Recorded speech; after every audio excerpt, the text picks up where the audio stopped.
এর আগের ভিডিওতে অনেকেই প্রশ্ন করেছেন যে এই সিজনে কাঁচা আম পাওয়া যায় নাকি? এই সিজনে তো কাঁচা আম পাওয়ার কথা না। আমাদের বাড়ির এই গাছটাতে বছরে ২ বার আম পাওয়া যায়। কাঁচা আম আরকি। একবার হইছে ১ম যখন আমের সিজন থাকে তখন আম ধরে, তারপরে বর্ষার সিজনে। আর এই আমগুলা বেশিদিন থাকে না।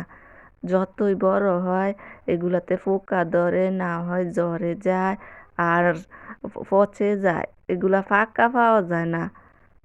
আর এই গাছটা হইছে ১২ মাসি আম গাছ। কিন্তু বছরে ২ বার আম ধরে বা ৩ বার, এর বেশি না।